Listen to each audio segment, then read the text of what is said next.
Hello, everybody. Welcome to another edition of the Atheist Experience. I'm your host, Matt Dillahunty, and joining me this week, Ashley Perrien. Thank you. It's some kind of, I don't know, holiday or something. Some big brouhaha going on with them. I think it's the celebration of rabbits and chocolate. Yeah, something about New Age and fertility and Yeah, digging up eggs. yeah.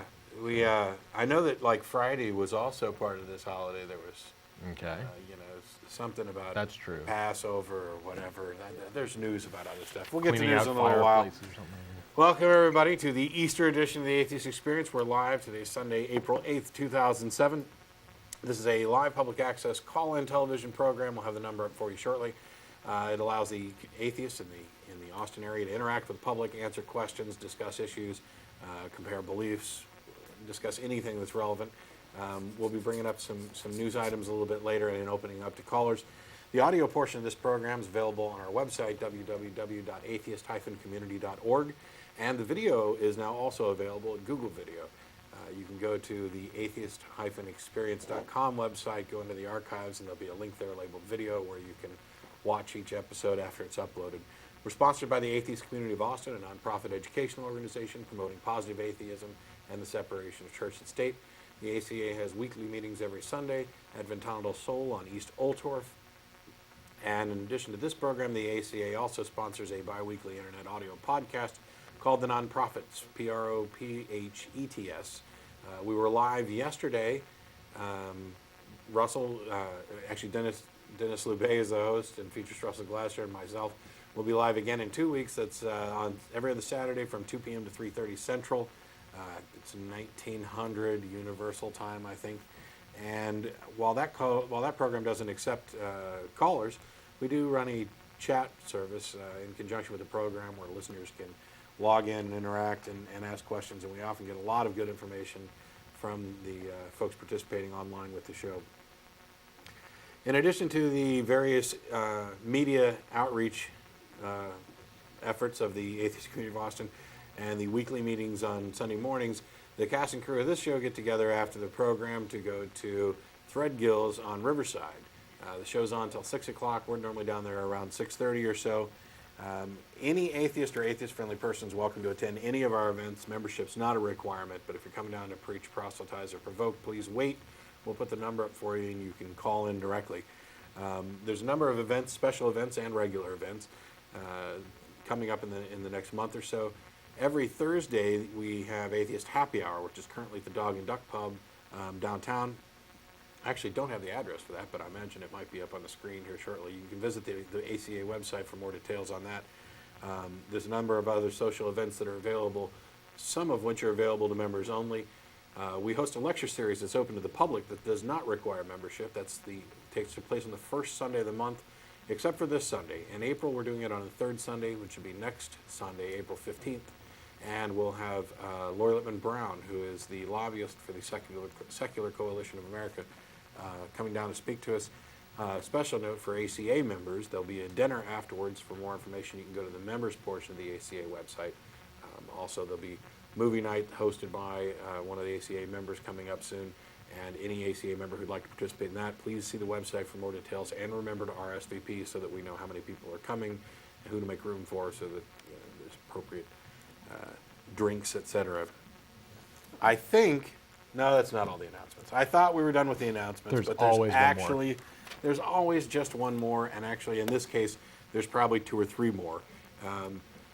May 3rd is the National Day of Prayer, which means it's also the National Day of Reason. So the ACA will be down at the Capitol during that day. We're meeting, I think, at 11:30. The information's available online as well. We'll be down there to, in some sense, protest the National Day of Prayer. Now, one of the things about this is that we're not protesting anybody's right to pray. We're not protesting anybody's right to pray in public. We're not even protesting anybody's right to pray in public on the steps of the Capitol. The objection comes when the government endorses this, because that is an infringement upon religious freedoms and such acts as an endorsement of a religion or of a type of religion. So a lot of the secular community has gotten together and sponsored the National Day of Reason on the same day as the National Day of Prayer. The Rational Response Squad is encouraging people to give blood and tissue donations to demonstrate that rather than sitting around mumbling to somebody who we have no reason to believe exists, you can actually do something positive that helps out other human beings and saves lives. We'll be down there on the steps of the Capitol, or actually out front of the Capitol, on May 3rd. The ACA's elections will be taking place on May 6th. Any ACA member who's been a member for more than 6 months is eligible to run for the board of directors. There's more information available online. We encourage all members and former members to come down and participate. If you've let your membership lapse, you'll be able to renew that Sunday, May 6th, and participate in the election process. We've got a lot of things planned over the coming year or so. We're looking to possibly get a building and do a lot more as far as activities and outreach. Personally, I'm looking to get more involved in working with campus group. So there'll be hopefully a lot of announcements, and assuming we have a good set of elections and can get good board members, which I have no reason to think we won't, since we currently have good board members and a list of other people who are willing to join. Hopefully we'll have more announcements. We've done a lot in the past year or so, really, with getting the program out. Google, we've more than doubled our web traffic to the point where we had to switch service providers because we were going over. Well, it's just in the last year or so, maybe a little over a year, that we finally had the podcasts up and the video feed up and the DVDs available and Google Video. And we're flooding the place. Exactly. We're getting a lot of media out there, and that's a good thing. So what do you got for us today? A couple random news stories, a couple things on legislation that is either pending. I unfortunately forgot to look up dates of when these will be voted on or anything like that. So I don't know exactly how pressing a concern these are, but I'll get to those in just a few minutes. First, there was a Newsweek poll that shows that we still have a long way to go, according to them. 91% of the public still says that they believe in some form of God. And I believe it said 87% identify with a specific religion versus just some nebulous God concept. 1 in 10, or 10%, identify themselves as having no religion. 6% said that they don't believe in God at all, but only 3% actually claim atheism. So for the other 3% out there who say that you don't believe in any God, but don't claim you're an atheist, you're an atheist. FYI. There's also another problem with the poll itself, where they're talking about, they asked about belief in God, but they also asked about religion. And there have been other studies which show the number of non-religious people in the United States to be 11 to 14% or higher, and that it is growing at a rate that exceeds a lot of other beliefs. But it's hard to get really good data because, for example, if you're a Buddhist and you don't, I mean, that's your religion, but you may not actually believe in a God, which would qualify you as being an atheist. But you know, they don't want to label themselves that way, and most people will avoid it and label themselves based on what religion they believe in or what. Agnostic. Yeah. So, but yeah, again, to those 3%, you are atheists, trust me. And we will be meeting at Threadgill's after the show, so you're welcome to come down and see us. Although the Newsweek poll also went into a little bit about biology, and nearly half, 48% of the public rejects the scientific theory of evolution. Nearly half of the people do not accept evolution as a valid scientific theory. That's really scary. 73% of evangelical Protestants, nearly 3/4 of them, say they believe God created the humans in their present form within the last 10,000 years. Basically, biblical creation. These poll results come just a few months after an international study was conducted to measure which countries were the most accepting on evolutionary biology. Of the 34 countries involved, the United States was ranked 33rd. Turkey is the only one below us on the number of people that actually accept evolution as a fact. Wow. That's horrifyingly low. How far below us is Turkey? Are they about to pass us? Maybe that might.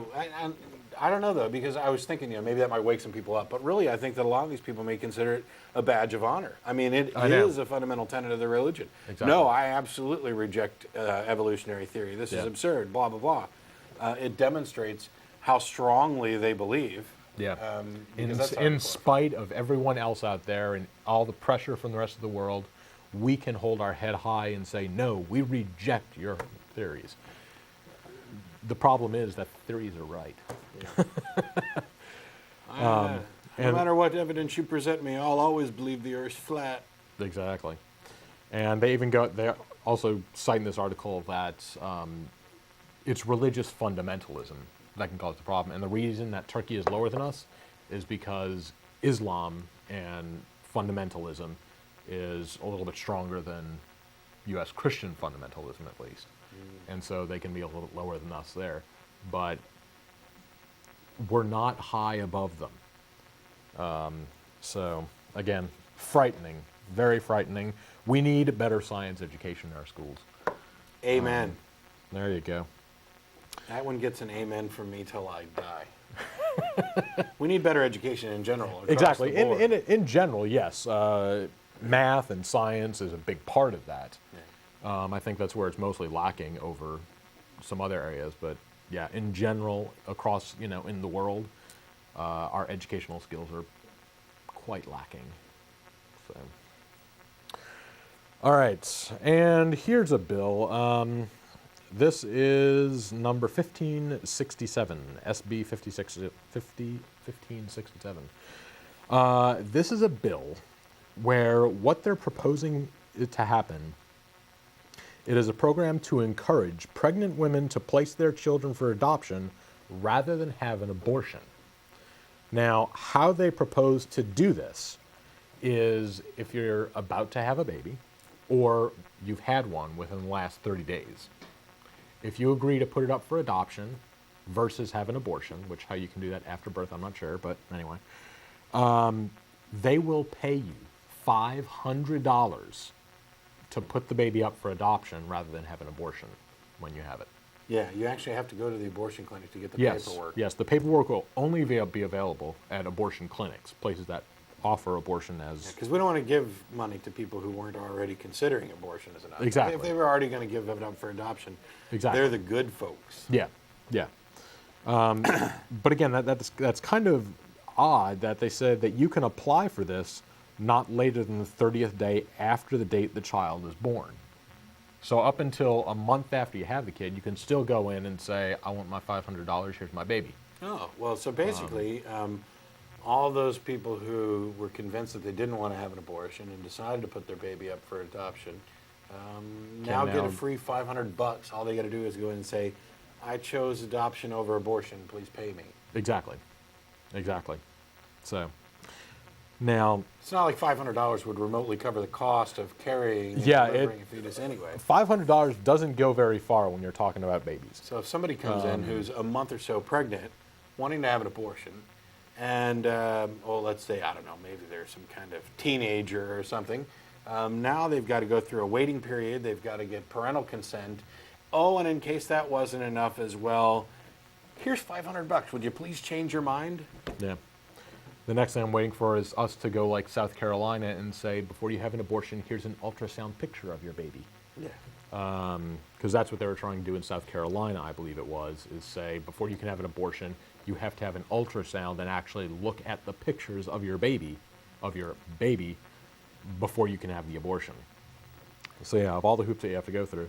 And then again, the problem with many of these is that the state apparently, according to this, is willing to say, we'll give you $500 to keep your baby and put it up for adoption. Now, once it's actually up for adoption and it's out of you, we don't really care anymore. Yeah. We're not going to actually provide funding for, child services or adoption or anything like that, Yeah, child welfare. It's not like we've got a shortage of kids up for adoption. Exactly. There are many kids right now that already need adoption. We don't need any kind of push to say, let's get more. There are a lot of kids already out there who can use it. All right, here's an idea. let's keep the abortion laws the way they are and allow a woman's right to choose and allow people to have abortions if they want. And instead of giving $500 to every woman who will put their child up for adoption instead of aborting a fetus, let's give everybody $500 incentive to go adopting kids. There you go.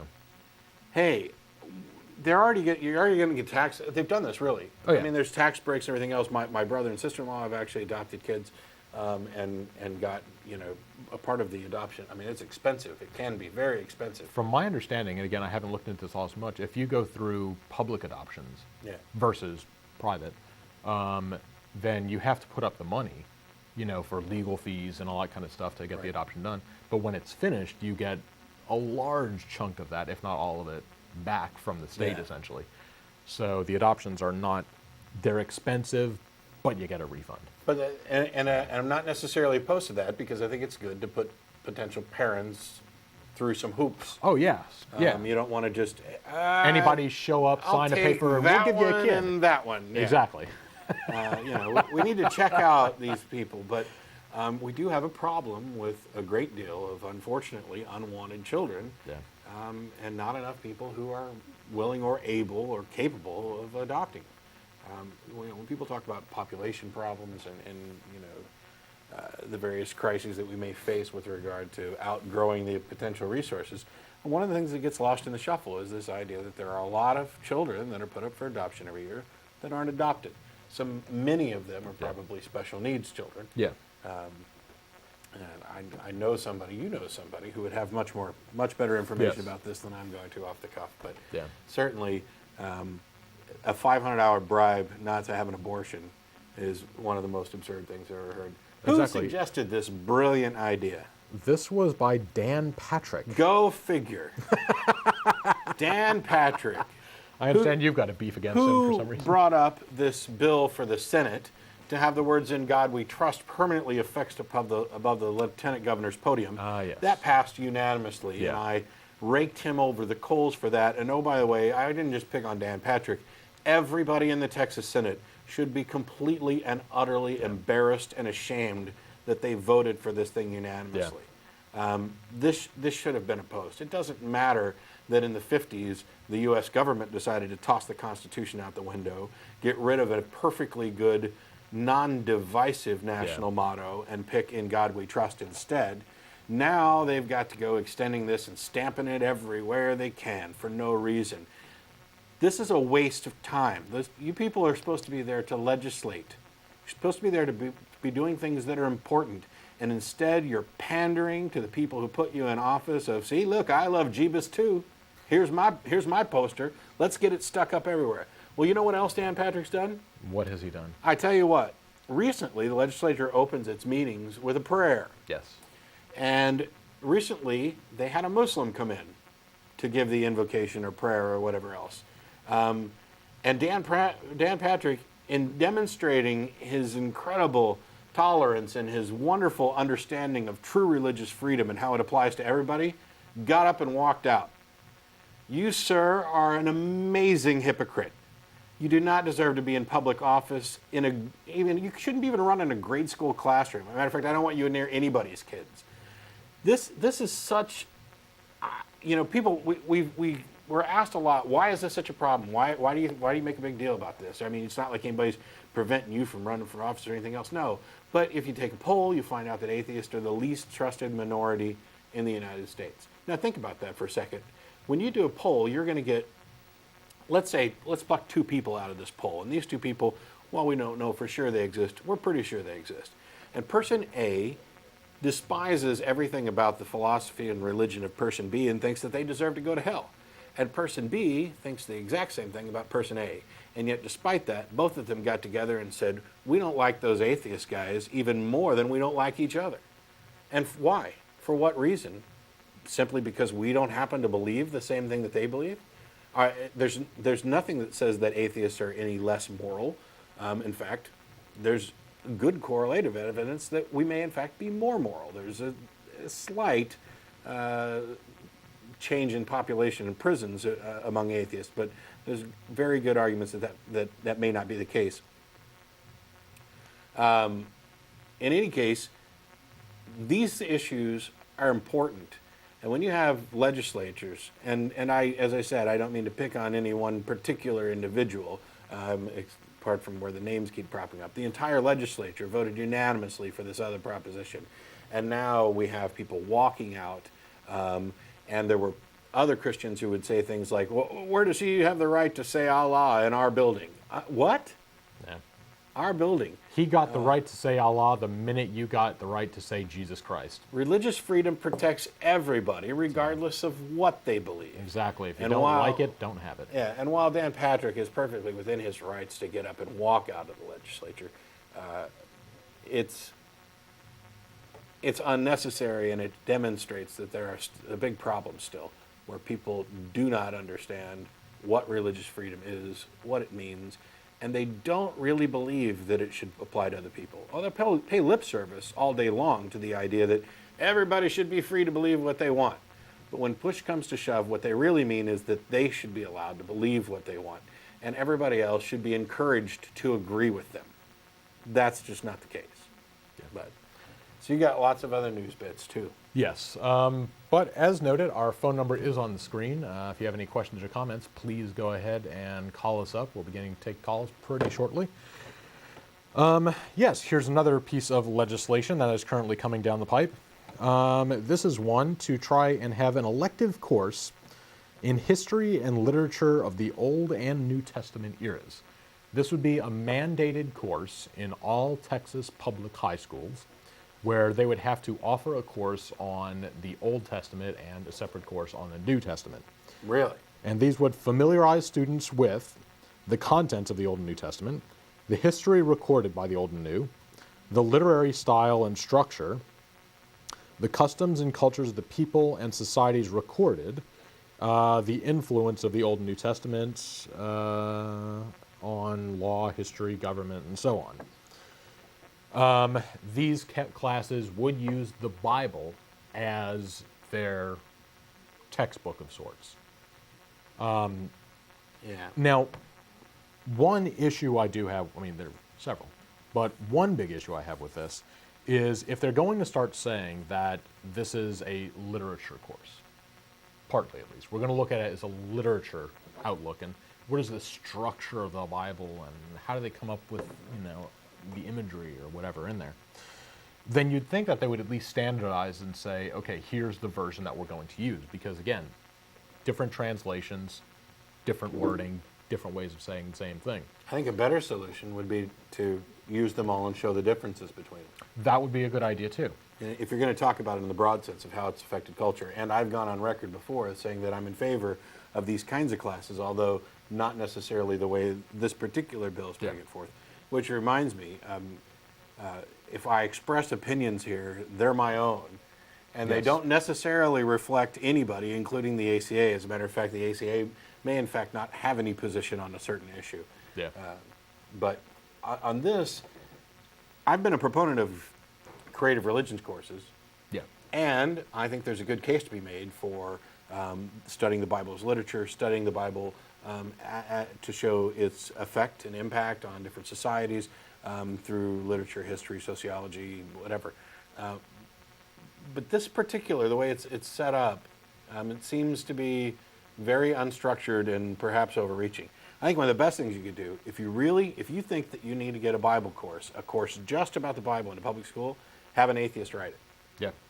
Have an atheist design the curriculum, not just, oh, let's pick a random atheist. I'm talking about get a scholar. Yeah, someone who knows what they're talking about. Yeah, of course. To design a course that doesn't proselytize, doesn't promote a particular denomination, fairly and accurately covers the facts. There should be nothing wrong with looking at the Bible and saying, you know what, we have no idea who wrote 90% of it. Yeah. And who won't gloss over the fact that there are multiple wars and ideas of, well, just, God said, go into this city, slaughter everyone, and I'll deal with them. People aren't going to gloss over vast sections of the Bible that say, women should never be trusted and, when they are unclean and such. But going back to what you just said, The board may not assign a person to teach the course under this section based on whole or in part on any religious test, profession, or faith or lack of faith. So basically, no religious tests on who can teach this course anyway. But, sorry, I'm kind of jumping around here. What I was saying earlier about versions of the Bible and such is that it would be the district, I believe, that would say, okay, we're going to use King James, for example. The teacher of the course does not have to use that version. Yeah. They can use whatever they want. And neither do the students. Exactly. The students also may pick whatever version they want. So this teacher could be using, New International, and the students could be using, Fred Phelps' version of My Holy Bible. And according to this bill, that's perfectly fine. I was opposed to that idea when I first heard it, because I wanted, when I heard about this, and anytime I want to support a course like this, I was looking for a fairly strictly designed curriculum. Yeah. And one that compared different versions. Yes. But I think there may actually be some merit to taking a school classroom full of 30 some odd kids who all go to different churches or a variety of churches, Let them and who hack it each out. have their own version of the Bible, and the teacher has a version of the Bible, and the curriculum uses a version of the Bible. I think you could get some very interesting discussions in that class of, well, why the heck does your Bible say this when mine says this? Yeah, let them duke it out. Matter of fact, if I was designing the curriculum, I'd go out of my way to make sure that it Yeah. demonstrated the various differences that Yeah, are. yeah. I mean, initially I had a reaction to this, just the idea of saying, no, that's not something that should be done in public schools, shouldn't promote religion and so on. Mostly what bothers me, because this would be an elective course, no student would be required to take this. It's disingenuous. Yeah, when you said mandatory earlier, you were saying all schools would be required Yes, to offer it, but schools would be not- required to offer students the would be elective. required to take it. Exactly. It's disingenuous. If they Yeah. want something that actually, let's look at something that affected society the most. The Quran has probably affected society a heck of a lot more, at least, across the world, than the Bible did. It's affected more people, and it's got a stronger influence. I mean, some of the most devout Christians today, they wear a little cross, and that's it. They don't do anything else. But for a lot of Muslims, it's prayer 5 times a day.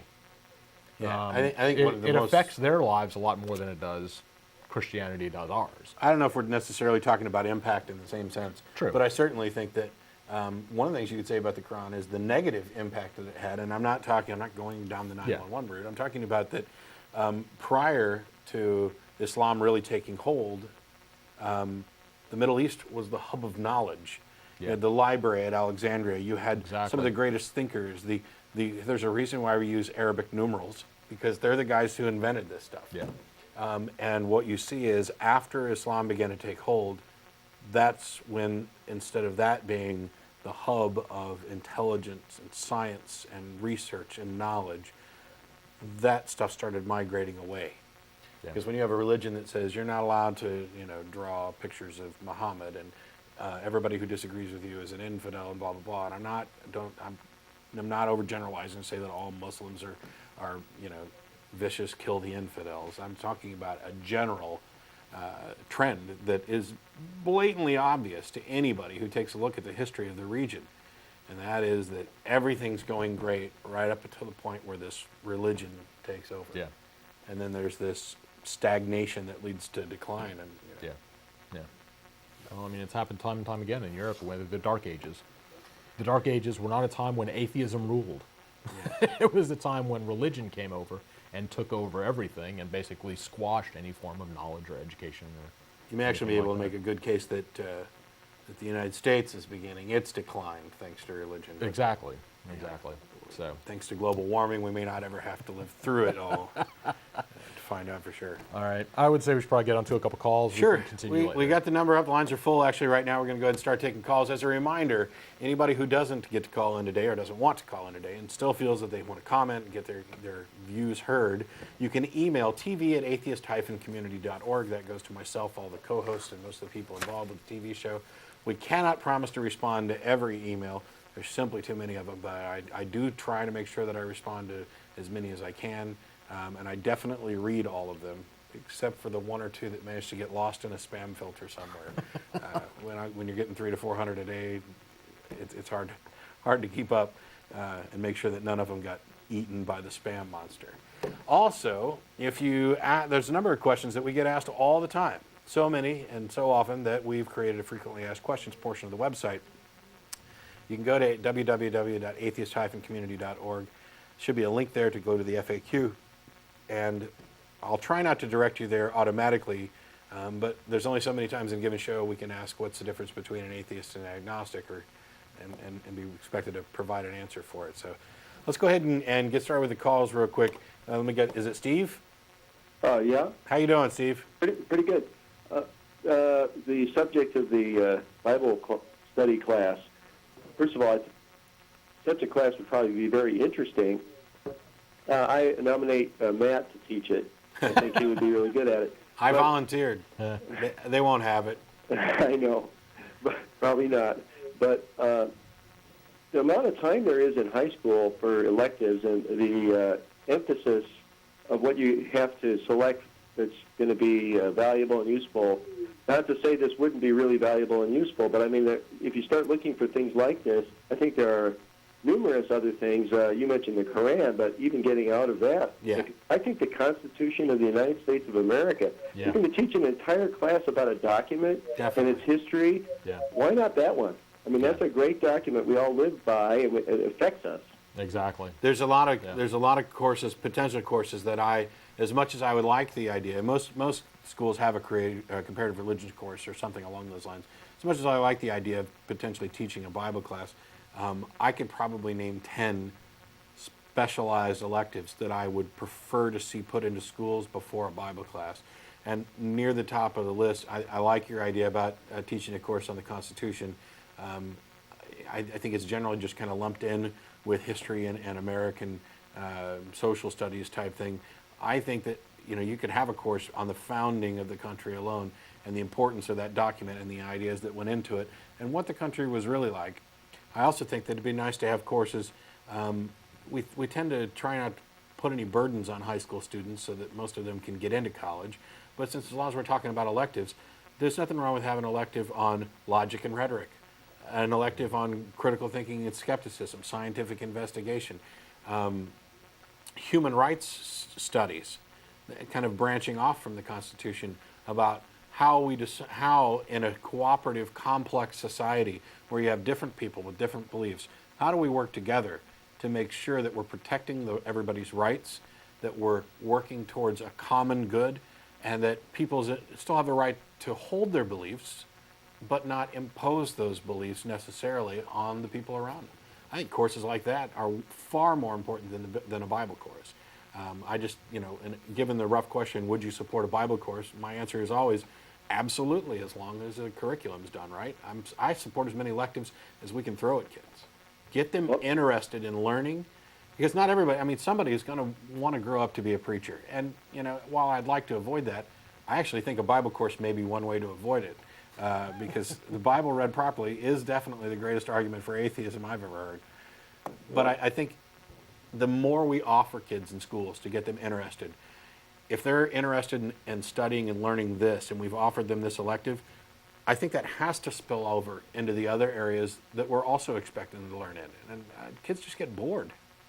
Well, I think it would be fantastic if what they were promoting in this legislation was we want to enrich the high school education with 100 different kinds of valuable courses like the ones you just said. Yeah. Exactly. All they're doing is picking one. And I'm against it because I think that what it reveals, the fact that they even picked that one, means that is not what they are doing. They are not trying to enrich the education of the high school students. Exactly. They're picking one thing. It's disingenuous. As I had said, it's, from my my gut feeling isn't that they really want to look at a scholarly look at the history of the book and the literature there and stuff like that. It's a wedge to try and get religion in the schools. One way or another, we're going to get it in. Yeah. And if it's not in biology classes, we're going to have to do it as an elective. So that's just I'm going to bet you that if Matt sat down right now and wrote his test, his final exam for how the canon was produced and, what this verse says and doesn't say, and administer them to the legislators who are actually for this law, they would all flunk. Yeah. Oh, yeah. Anyway, It's a great point, Steve. Thanks a lot for calling. thank you. A lot of people have made that point over the past few days that the problem isn't so much should we have a Bible course. It's this particular proposition for a Bible course is really a wolf in sheep's clothing. Yeah. And I agree, and I'm opposed to this particular proposition with regard to the curriculum and everything else. Yeah. But I do think that there's a really good opportunity. Texas Freedom Network reviewed, is that right? Texas Freedom Network? I believe so. I think so. Reviewed another potential school book that I think is being used somewhere else. I'm not positive. And, it was a book about the Bible and Christianity, essentially. And it turned into just one big proselytizing, America is a Christian nation, blah, blah, blah. But I think there's an opportunity here to construct a curriculum that does treat the subject matter fairly, does provide good, solid information to students, and would qualify as an elective. I don't think it's the most important thing on the agenda. I don't think that this represents what I'm talking about when I say I would like a Bible course in there. And no, I'm not saying we should do it from a completely anti-Bible point of view. Of course. I'm talking about doing it objectively. If you've read the books of Bart D. Ehrman, for example, misquoting Jesus, and he's got another one called Lost Christianities. Here's a guy who, like me, used to believe, and now I think he identifies as somewhat agnostic. And Stephen Colbert took him to task for that, which I found kind of funny. Brilliant scholar, lots of really good information, as fair about the content of the Bible and about lost transcripts and recently found transcripts and early Christianities as I think I've read from anybody. I think he would be a prime candidate. I think if Bart Ehrman wrote the curriculum, I would be forced to approve. Yeah.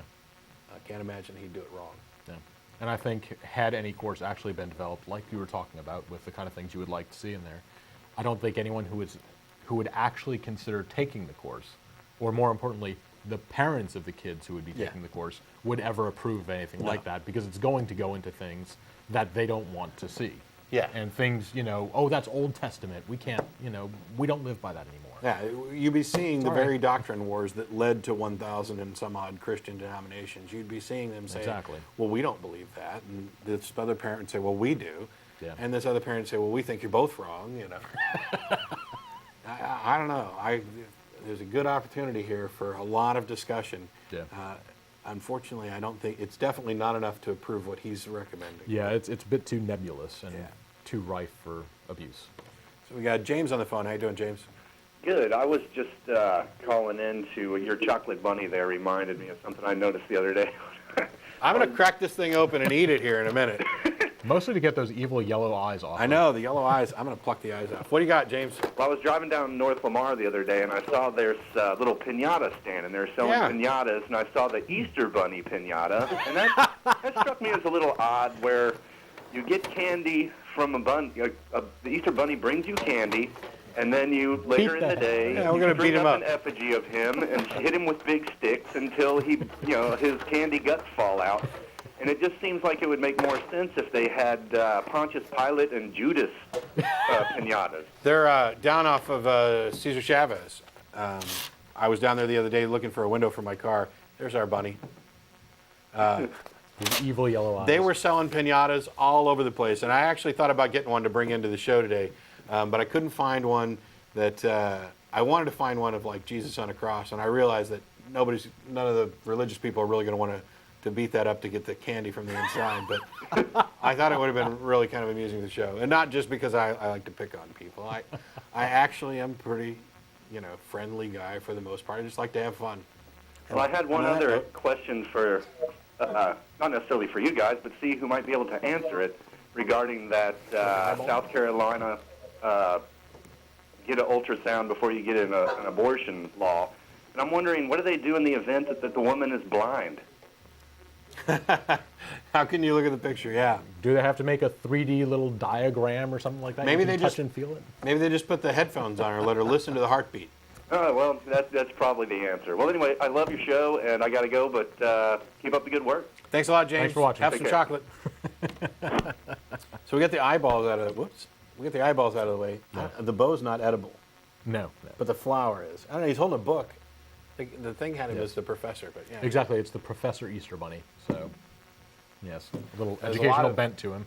There's a lot of Christian denominations who really object. Oh, I mean, yeah. If you're having Easter egg hunts, Oh, yeah. you're unchristian. And I was talking about this morning with somebody at our meeting, and I've run around with Christians who believe that Santa Claus, Easter Bunny, anything that takes away from the Jesus reason Yeah. for the holiday is automatically immoral, of Satan, and so.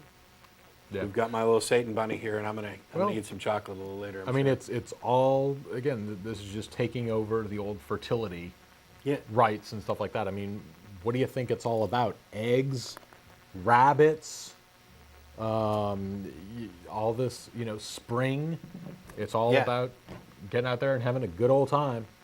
So, We're rutting like bunnies and populating, and being fruitful and multiplying. exactly. It's the funniest thing, and we talked about it before. I promise. I mean, a number of people think that I'm overly mean and condescending to people of religious belief, and I understand how you get that. I will own that all day long.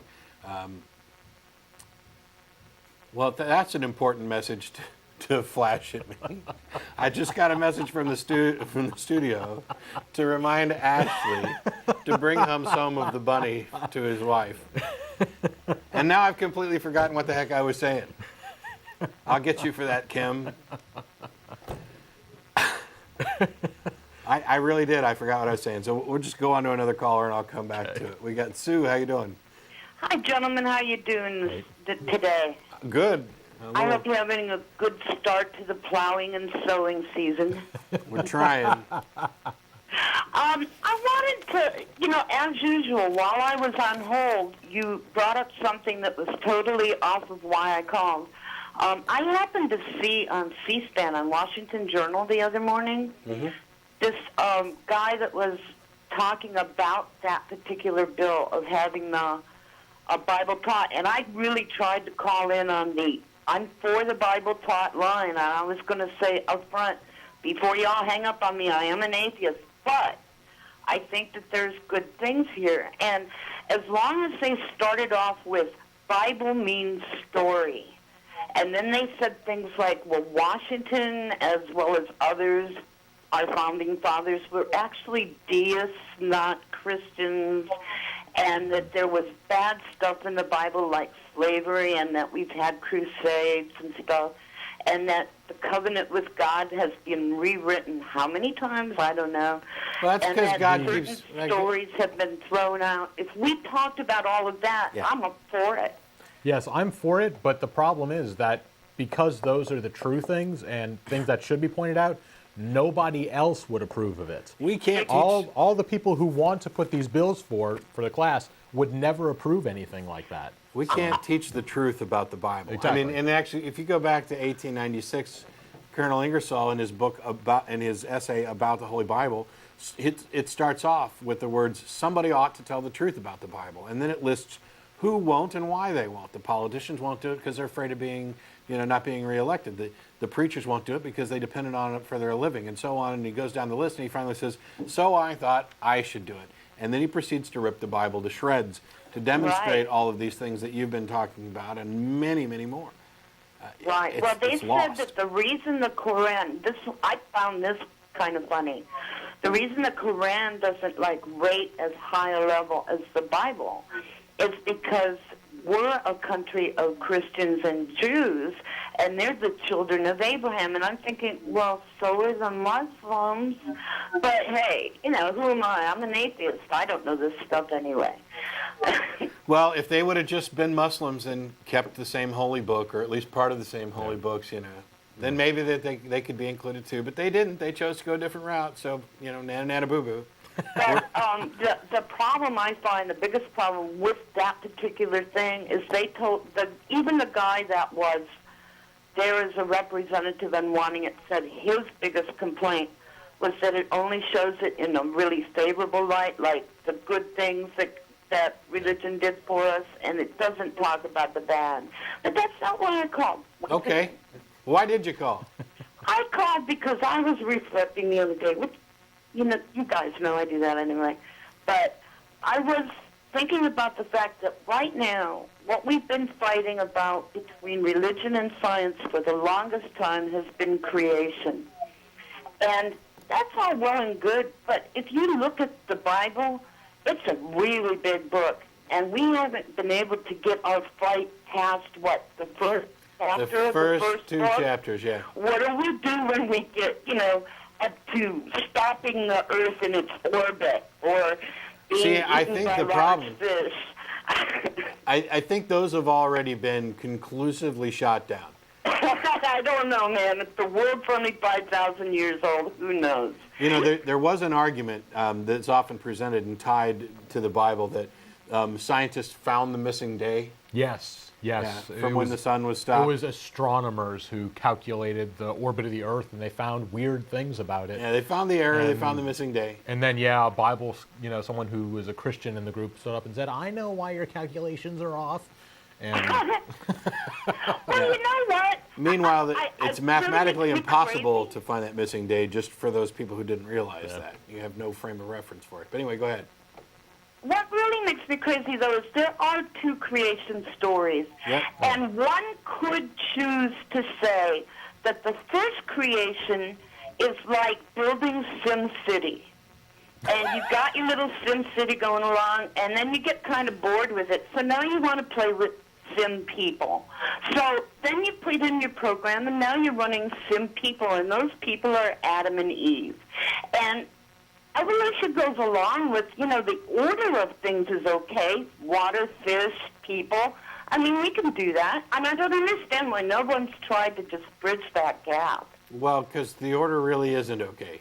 And first of all, the two accounts don't agree with each other. I realize that a lot of people try to make one look more like metaphor and one look more literal. But there are changes, and there are I'm not absurdities. talking about millions of years between the first and the second. Just like if you've ever played SimCity. Mm-hmm. You get bored with SimCity and you want to play with the individuals.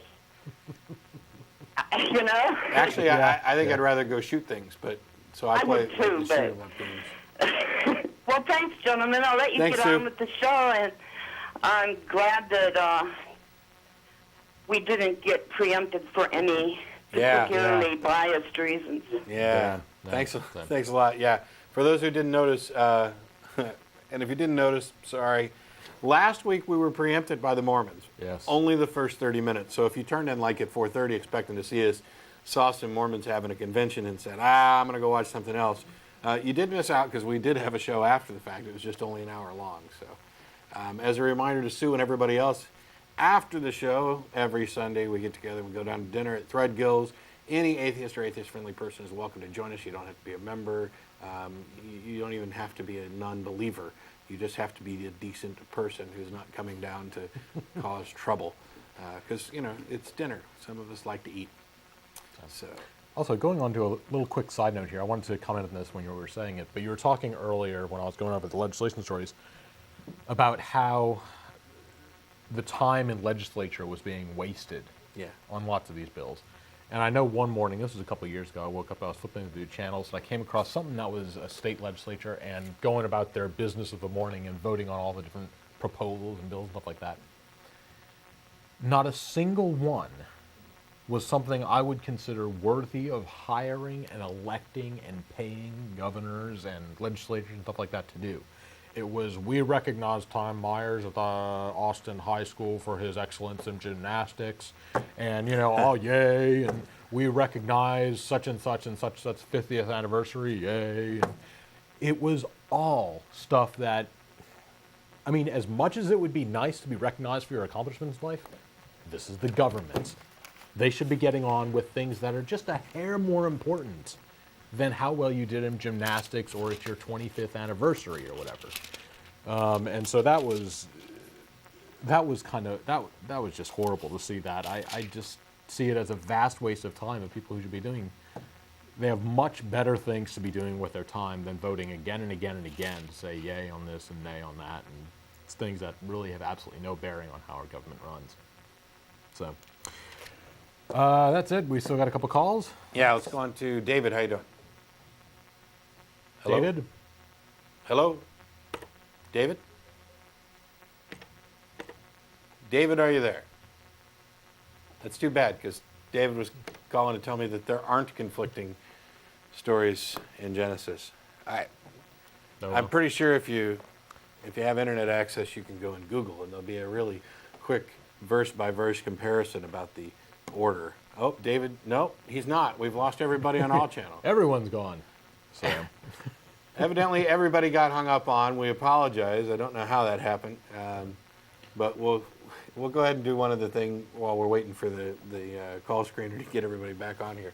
In addition to this wonderful chocolate bunny, there is an issue with the chocolate Jesus. yes, and I actually have a story on that. Go ahead. Okay. We talked about it a little bit yesterday, but Okay. This is one that was actually, there was a planned Holy Week exhibition in New York of a nude, anatomically correct chocolate sculpture of Jesus. now how do they know it's anatomically correct?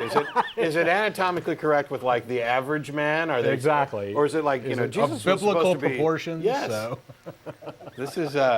This is an important question. But it was basically a sculpture called My Sweet Lord. Maybe when they said it was anatomically correct, it's because the chocolate is relatively dark, and so instead of this blonde-haired, blue-eyed Jesus that we see hanging up around all these churches, you have a Jesus that's a little bit more correct as to what he would have looked like if he existed. But it was a life-size, well, no, I don't know. Actually, no, it was life-size. I believe it said it was like 200, it must have been life-size, to be 200 pounds of milk chocolate. That's a mighty heavy Jesus. Whoa. But basically, they were going to have him out, looking like he was on a cross. And basically, people just went completely ape over all of this and started calling for not just resignations, but death threats to the artist and other people who work at the place that was going to be doing this. But what is this? Egan, one of the bishops or cardinals, can't remember, I don't know, described it as a sickening display. Head of the watchdog. Yeah, if you eat enough chocolate, you're going to get sick. You're going to get sick. If I eat this whole bunny, I'm going to be just terrible shape tonight. Let alone 200 pounds. Bill Donahue, head of the Watchdog Catholic League, said it was one of the worst assaults on Christian sensibilities ever. So, I can top that. Come on now, that's not that hard. So, in this situation, the hotel couldn't continue. That can't be true because, and in all seriousness, there are people who proposed the idea that Jesus was gay. Exactly. And had homosexual relationships with some of his disciples. That is probably a little bit more. I think that's got to be more offensive than the fact that. I got news for you. For you people who have this doctrine that Jesus was holy man and holy God, as long as he was holy man, he actually had a wee-wee. It's normally hidden by the loincloth, but it was there. It was there. And it can't possibly, here he is, this is who you believe to be God, the most perfect being, the perfect representation of God. How could his naked form possibly be offensive to anybody? You guys are way too uptight. I think what's more offensive isn't the fact that you had a naked man in this made out of chocolate. What's more offensive is that you had a man in the midst of incredible torture made out of chocolate. And nobody wants to notify that or notice that. All the Christians say, yeah, look, Jesus was tortured and it was horrible and everything else, and they'll play it all up, and I've seen the Passion of the Christ. What you should be offended by is that we were torturing people, that we were actually instituting cruel forms of punishment and death. Whether or not his penis showed is completely absurd and irrelevant. Yeah. And speaking chocolate of, Jesus. Not to completely get off of this, but you had mentioned about blood or something. Yeah. I just heard this. I think it was on the way to the show today, or maybe driving around a little bit earlier on the radio, so I didn't know anything to look it up on.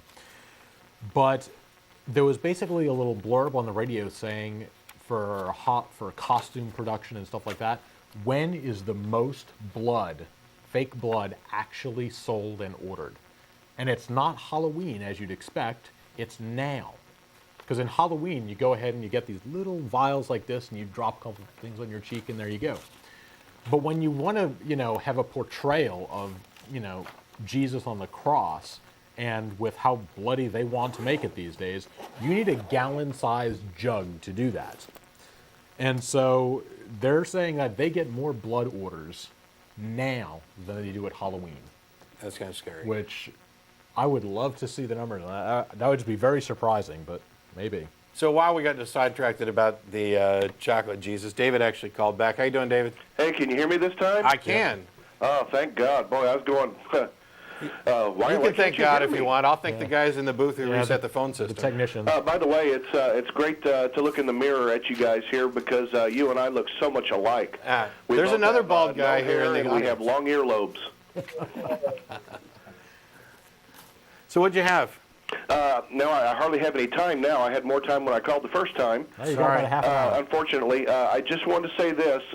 All the way back to the days when I left the seminary because they were trying to teach me a bunch of things I just wouldn't accept. Yeah. One thing I do want to correct you guys on, though, and anybody and everybody that ever wants to bring it up, and I've done it for the last 20 years, Right. there are not actually two whole stories about the creation. What it is the first story in Genesis chapter 1 takes us through the creation. The second, what they call the second story, is actually, if you look at it in context, what God did was he took the man he created, put him into the Garden of Eden, and then created those things within the garden. He created all these things in the garden. You understand what I'm saying? I understand. One of them was You're over talking the whole about, one of world. them talks about the One creation of of them was just everything. within the garden alone. Right. I'm familiar with that particular apologetic as well. I don't think it represents what most people believe to be the case. I agree. And since I don't believe that any of this happened, I'm going to stick with what most people believe to be the case. And the fact of the matter is that there's an Well, order that makes conflict. it very easy rather than looking at it and using a little bit of logic. Well, yeah, but when I'm looking Rather at, than that, take a look at it. Take a look at those first few verses as it leads into what God does with the man. And you can see, so that next time somebody calls in and goes, oh, well, there's two whole different stories, you can Right. say, well, really the second one takes place in one small area. I've done that in the past, only not in the same way that you're doing it, whereas I don't tend to look at Genesis 1 as the story of everything and Genesis 2 as just the story of the Garden of Eden.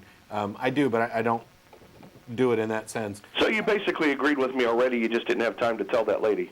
Sure. Oh, okay, well, that's cool. I don't agree with you that that's the truth of the situation. I agree that that's one of many understandings that makes the truth that that's sense. what the Bible meant. Sorry?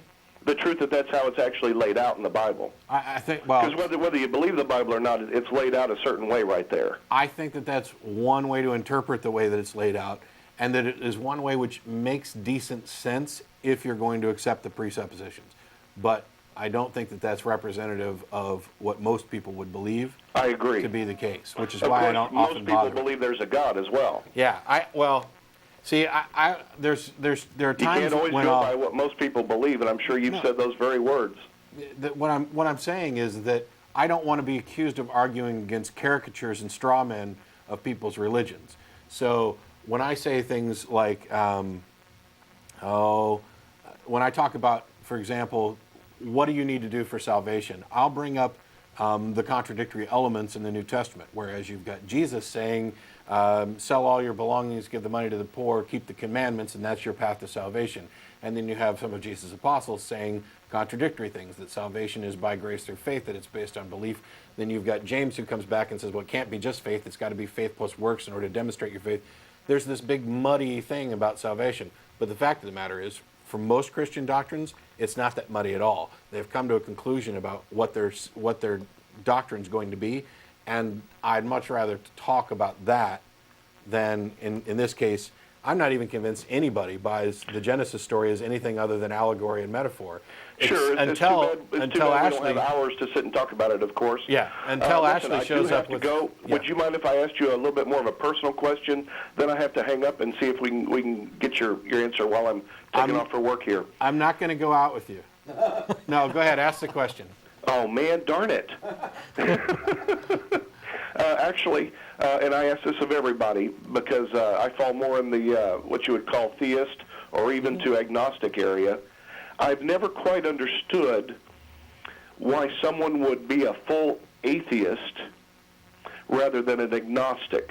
Because an agnostic says, of course, there might be a God. I have no. Whoa. There may not be, but to me, an atheist says there is no God. No. Nope. I'm both. He's both. He's an What's his name? Ashley, Perrien. High five, Ashley.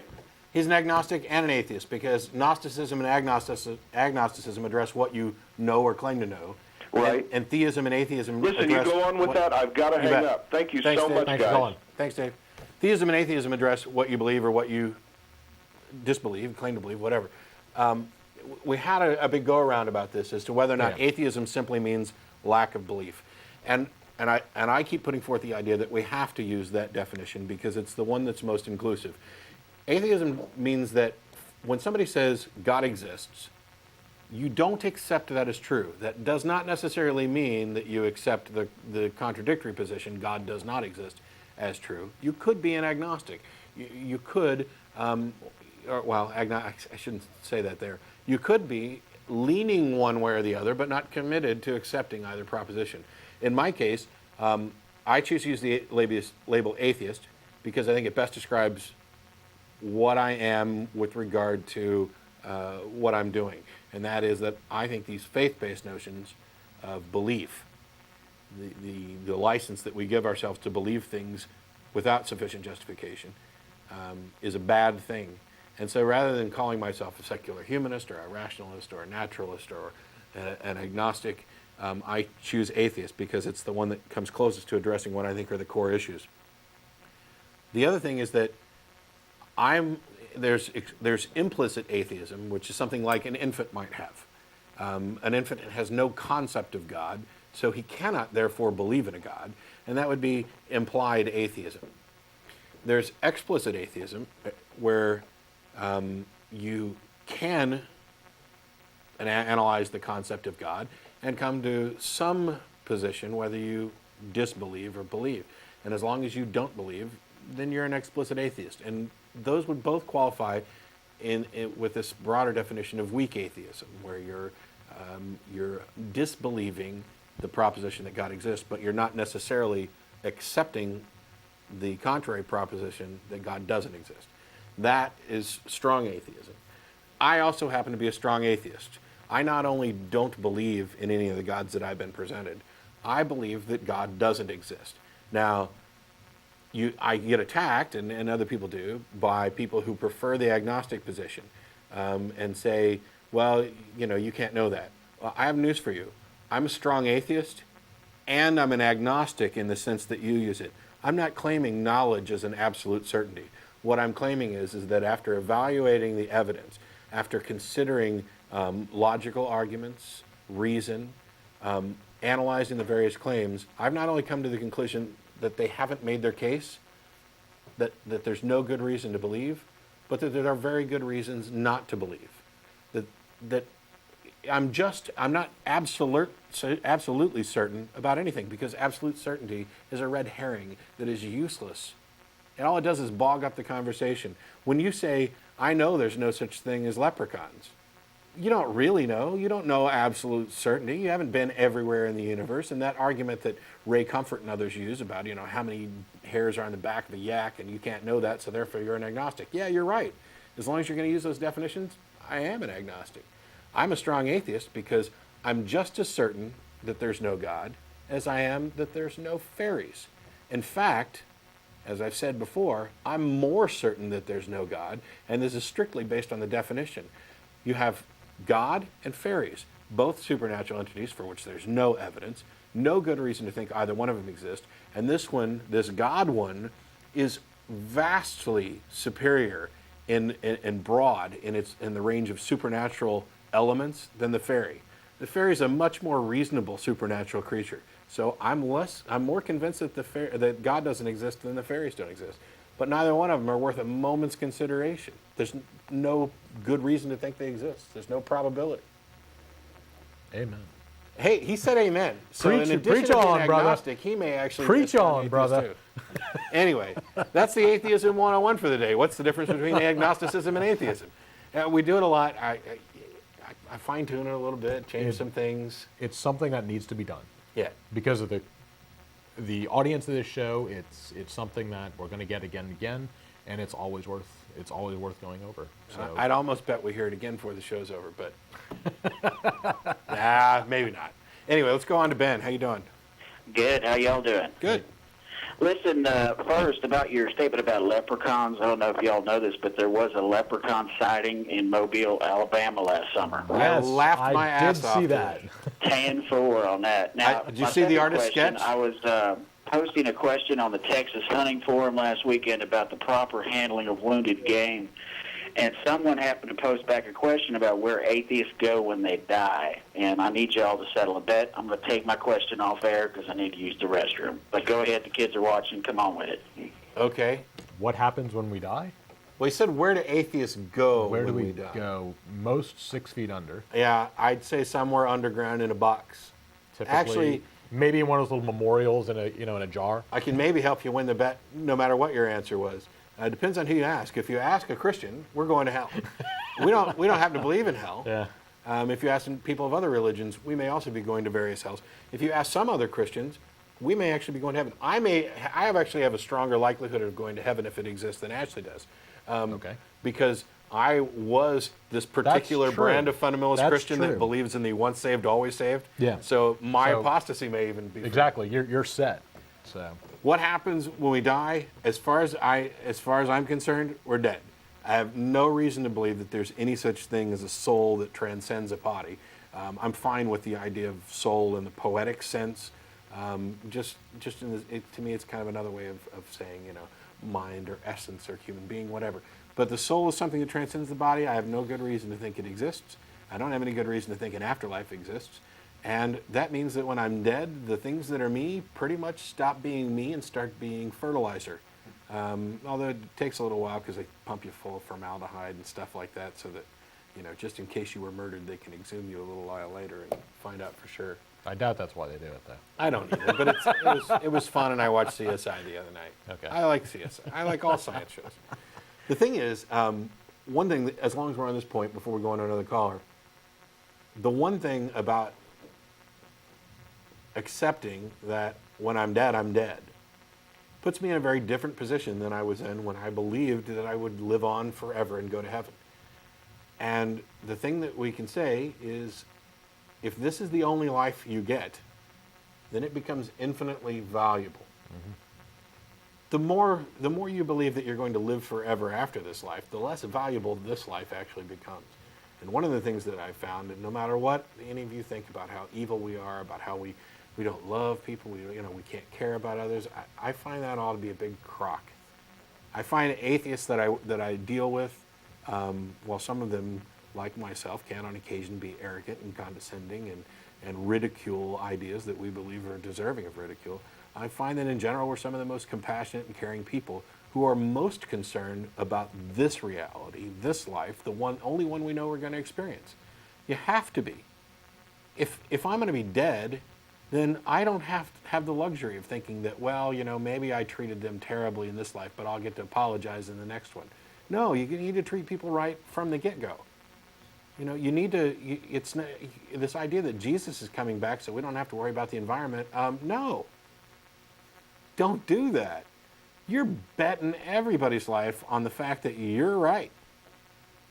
If I'm going to bet everybody else's life on I'm right, I'm going to make damn sure that I'm right and that I'm doing something that affects this life in a positive sense. It doesn't just say, this is just a place to wipe your feet while you wait for the kingdom come. And actually, I saw a little bit of this. I watched, they had the BBC documentary, I guess, for lack of a better term. This was maybe a month ago or so that it came out. It was called Most Hated Family in America, Yes. I believe it was. And it was basically Louis Theroux, who's a British journalist, has some great shows. I've seen some of his past ones.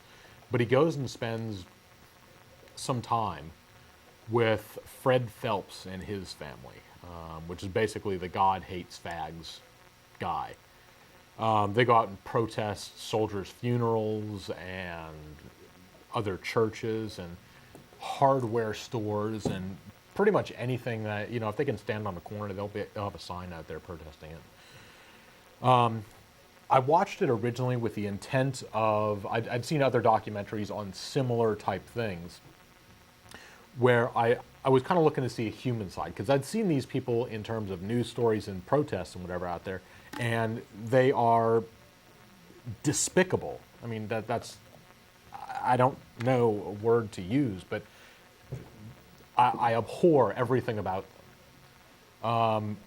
And so I was hoping to see a more human side of what do these people do? What are they like, in a personal sense, versus just their theology. They're sick and twisted monkeys. They are really, really evil people, and that's the only thing to it. They just spew hate all the time. They're basically telling this guy Louis, he's a fun kind of guy. He's kind of quiet spoken, that you're going to hell, and they're laughing and smiling about it. And he's saying, why are you laughing at something like that? Isn't that sad that I'm going to hell? And they're saying, no, that's a perfectly good thing, because that is justice. That is God's judgment. If God says you're going to hell and we love God, then all for it. We're Sucks happy. to be you. We're happy that God's judgment is going to pass and you're going to be in hell. These people, it was very difficult to watch. And you can actually watch it. It's like 7 parts on YouTube, I think. If you do a search for Most Hated Family, it comes up.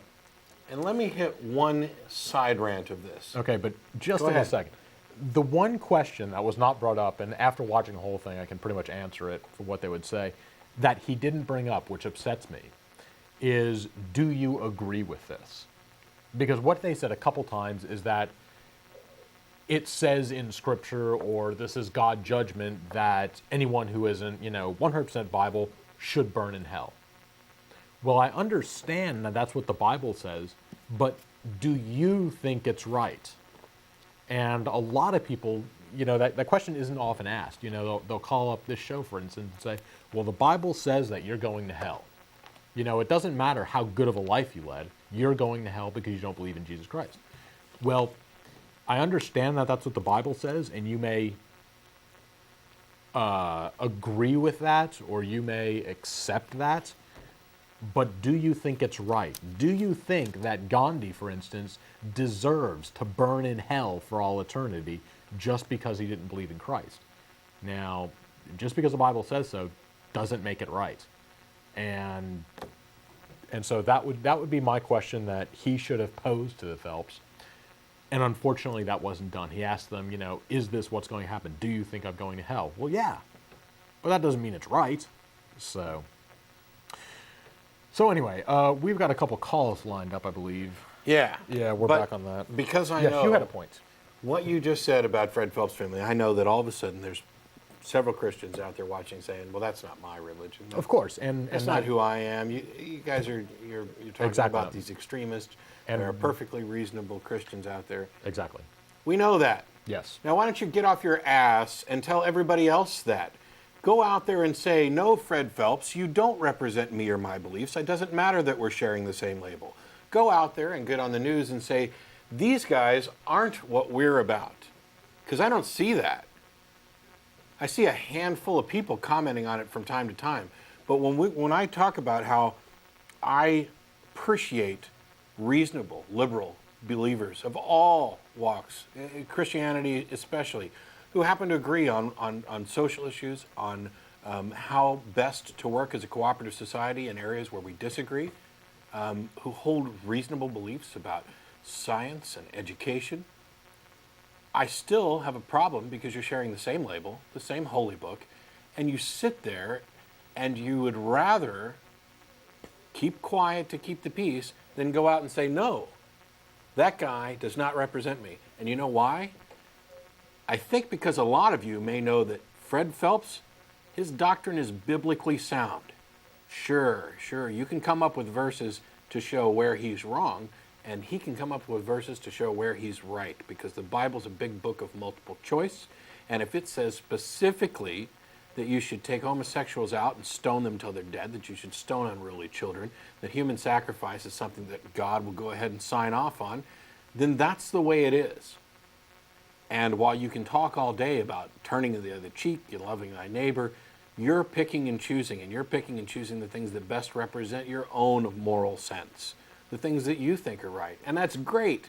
Only chuck the book aside and just accept what's morally right. You don't need the book or the religion or any of the other things, and all you're doing is legitimizing and supporting those wingnuts out there who have these ideas that we're the chosen ones, we're going to heaven, everybody else is going to burn, we need to take over the country, and all you fags and atheists and abortionists and lesbians and the ACLU and the United Nations, you guys all got it coming. You make them look legitimate. I don't do that, and I know you don't want to, so I'm wondering why you're not doing something about it. I'm a little tired of doing something about it. I'm a little tired of having to, every time we talk about problems with Christianity, I have to pause and say, yes, and we realize that not everybody agrees with this, and there are some perfectly reasonable Christians. I'm just about done apologizing for you guys. Start apologizing for yourself. Also, before we go on really quickly, sorry, but another note that really got me on this show is they specifically said that they're not there to save souls. Because Louis was basically saying that, don't you think that there's a better way to get your message across? Because their message was basically, our nation is doomed. Because we have some kind of support for homosexuals and we're not out killing them, then we fully support them. And since God doesn't do that, then we're, invoking God's wrath and we're going to be a doomed nation and so on and so forth. But their message is basically, you're going to hell. Not that God loves you, not that you can be saved, not that you should change your behavior, but just you suck. And I couldn't believe it. I mean, they have no positive message. They specifically said, no, we're not here to save souls. Yeah. And it's positive for them, though. They're convinced it's positive. Exactly, and that's what flabbergasted me, is that these people can twist their minds so far as to say just going on the streets and saying you're going to hell is a good thing. It's kind of like... They're compassionate. They said this is their compassionate message. Yeah. What? How is that compassionate to say you're going to hell? Yeah. Anyway, we got a bunch of callers. Let's try and crank through some of these real quick. James, how you doing? Yeah, hey guys. Hey. Hey, well, I've like Matt said earlier, the Bible is about the best argument there is for atheism. A few years back, I read through it in its entirety, and about a couple years after that, I became an atheist. Yeah. And I noticed you were talking about Fred Phelps back when I was a believer. I was pretty familiar with Fred Phelps. And I was one of those guys that if you asked me, do you believe in what he's saying, do you believe it's biblically correct, I would have had to say yes. Yeah. You know, I've been through the Bible quite a bit. I probably know more than most believers. And yet, I bet... I can find nothing, well, at least very little in the Bible that is... right. To reproach Phelps with. Now, I'm betting that you would agree, you would have at the time agreed that his doctrine's biblically sound, and yet you still wouldn't have gone along with him in what he does for some other reasons, correct? Yeah, in that I felt like I had better things to do with my time. Yeah. I believed in it, but now I didn't live my life like that. Yeah, and I think there's a lot of people out there which, Fred Phelps and them, they get a lot of reputation as being this fringe belief, and I certainly agree that they probably are in the extreme minority and fringe. But what I do think is that, like you've mentioned, and like I know of some of my relatives, they agree with Fred Phelps. They're just not willing to go out there and stand out in public and say it. Exactly. All right.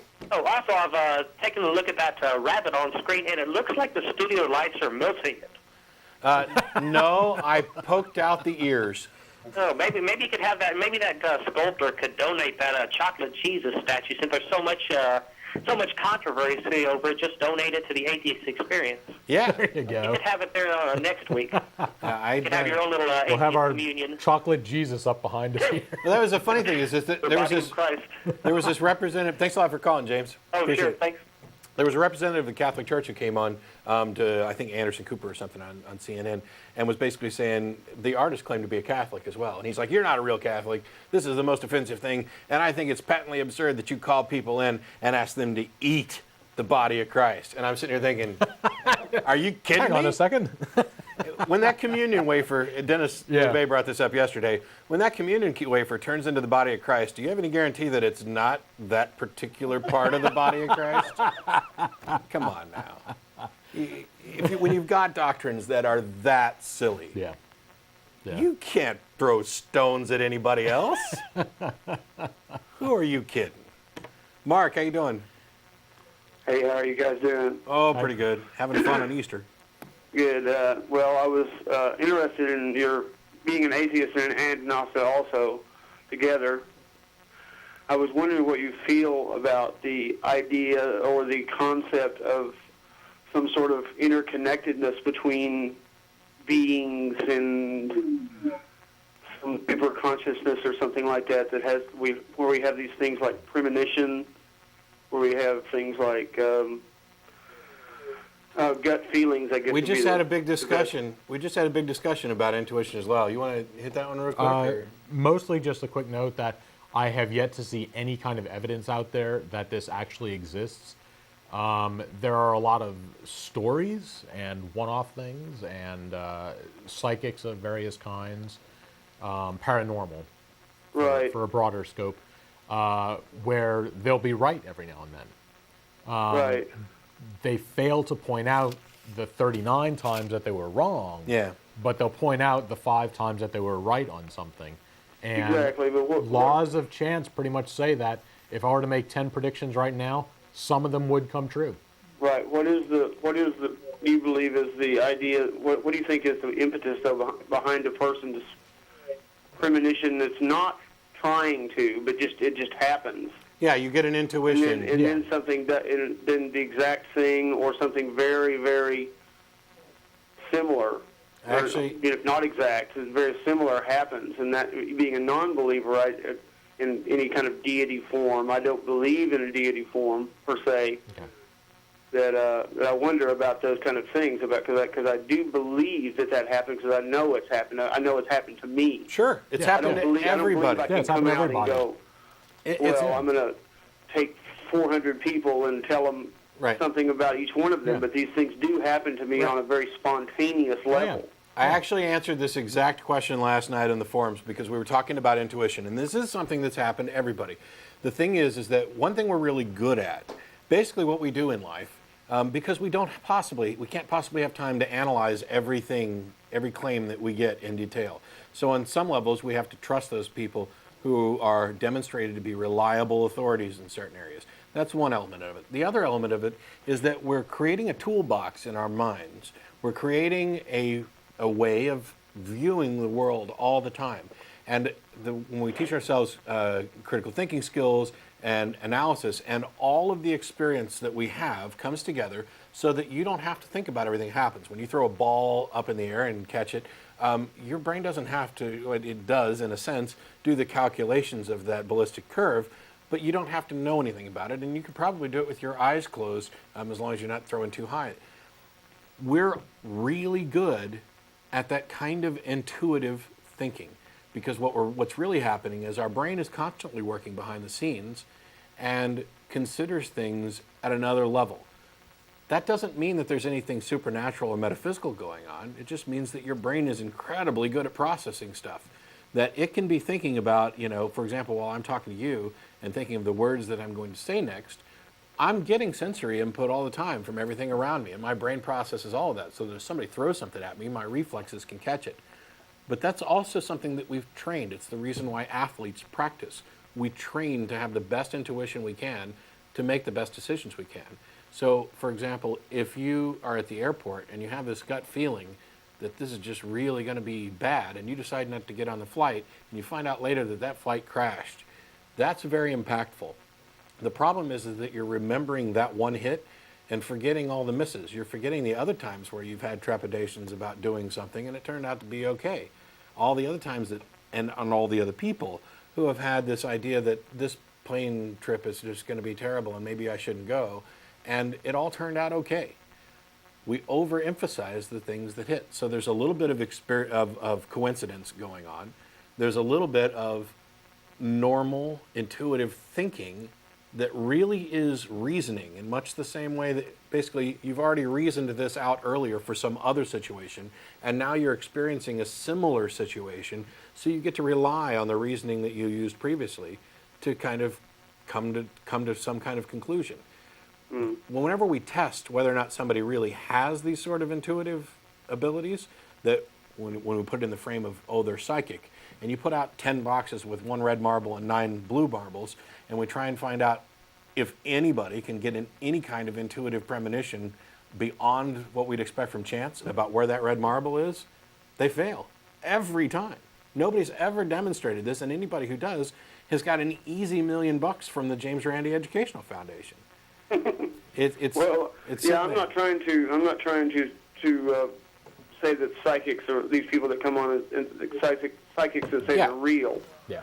But I wonder if there's some sort of instinctual or cellular level of connection that we have that allows us to have these things that are uncannily, not just something we process as a thought, something that is very uncanny and would almost be out of the realm of something we could actually think of. Yeah. What would explain those things that happen quite often to myself? I'm not sure if that's the case with a lot of other people, and they just don't talk about them. It's, again, things that we've never seen any evidence of, and the human mind is really good at imagination. We can imagine a lot of stuff going on, and again, it's pretty common that you have these, kind of daydreams. Well, you've had these things too, then, right? Sure. Yeah, everybody. Well, sure you have. So that's an evidence, that's a self-evidence that these things do happen. I'm not trying to say that they happen, but that not necessarily that. Or do we find a marble in the thing all the time? But I'm saying what would explain this other than critical thinking? Critical thinking doesn't. What we agree that it doesn't explain it to me. We agree that these things occur. Right. For example, you might be thinking about somebody and the phone rings and it's them. That's something that's happened to almost everybody, or at least someone they know, so that it's entered the public realm of experience. Right. There's no evidence to think that this is anything beyond coincidence. And the problem is that we overemphasize and remember the times we were thinking about somebody and the phone rang and it was them, and we forget about all the times we were thinking about people and the phone didn't ring, or we were thinking about people and it wasn't them. Of course. And when you actually look at the data, and people have, there's no good reason to think that it's anything more than coincidence and normal experience. Yeah. It can be tested, and if we find out that there's some underlying thing, then that's worth looking into. I got to let you go. We're about out of time. All right, thank you. There's another person on the second line. Please email tv@atheist-community.org. I'll get the email. I'll be happy to answer your question. You can also tune in again next week, and we'll address it then if we can. Thanks for tuning in. Everybody enjoy your Easter weekend.